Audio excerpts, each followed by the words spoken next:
Hey everyone, welcome back to Alpha Insights. I'm Lucy, and we've got a big policy move to unpack that could change the cannabis industry. And I'm Jamie. Quick heads up. Markets are open today, and if anything in this episode sparks a question, drop it over at stockalpha.ai and we'll take a look. All right, straight to it. Late last year, there was an executive order that told the Attorney General to speed up moving marijuana out of the strictest federal category, from Schedule 1 to Schedule 3. Exactly, and the important bit is that this wasn't just a polite suggestion. The order actually puts the Department of Justice on the clock to finish the administrative rulemaking. In plain terms, it means they need to do the paperwork, take comments, and set a new federal position, not just talk about it. Right. And who's running that is Attorney General Pam Bondi, so you have someone inside the Department of Justice leading the effort. The story circulating in policy circles is that the rulemaking could include language about the financial plumbing, banking, custody, and how institutional players treat cannabis-related securities. Which is huge. To break it down, Schedule 1 is the category that treats a drug as high risk with no accepted medical use. Schedule 3 is a lower restriction level. It opens the door for medical research and gives regulators more flexibility on how financial firms can interact with those businesses. And why that matters to investors, the federal Schedule 1 status is what has kept many cannabis companies on over-the-counter markets, shut out of mainstream bank services, and makes custody and institutional participation really awkward.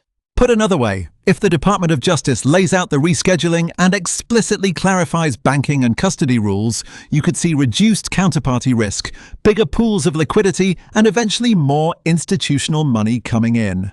That raises the chance of listings on big exchanges like the New York Stock Exchange and NASDAQ for companies that are ready.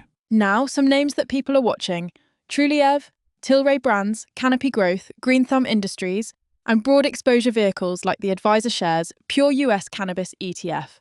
These firms are constrained today by federal rules. If those constraints ease, their trading dynamics could change materially. But let's be realistic. This executive order doesn't flip a legal switch. Rescheduling is an administrative process. There will be proposed rules, a public comment period, and implementation steps that can take months. So this is a pathway, not an immediate cure. Absolutely. A big part of the risk is in the details. For example, will the rule explicitly let federally regulated banks custody cannabis company stock or ETFs? Will Treasury agencies like FinCEN give clear guidance on suspicious activity reporting for these clients? Those specifics will determine how fast and how much money flows in. And markets are already forward-looking. Some of this is probably priced in already, especially for the larger operators.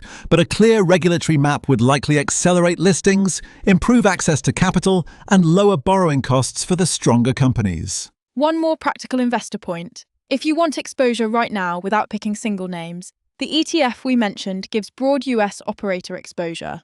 But remember that ETFs are also subject to the same custody and bank restrictions until regulators provide clarity. Also worth flagging, rescheduling to Schedule 3 is not federal legalization.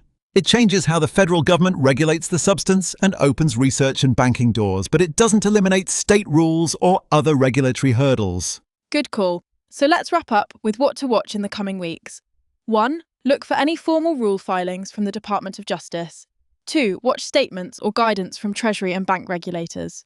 3. Keep an eye on volume and filings from the big cannabis firms and ETFs. They'll tell you who's pricing this in.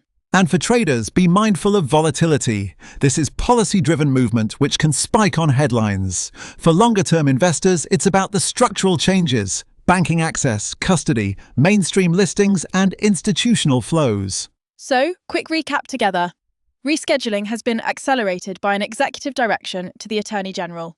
It could clear the way for better banking and custody if the rulemaking includes those details, and that would be a major positive for certain cannabis companies and ETFs. But the process will take time, and the devil is in the regulatory details. Exactly. Keep your antenna up for formal rule notices and guidance from financial regulators, because those are the real market-moving documents here. Got questions? We'd love to hear from you. Head over to stockalpha.ai, where you can ask us anything and we'll answer live.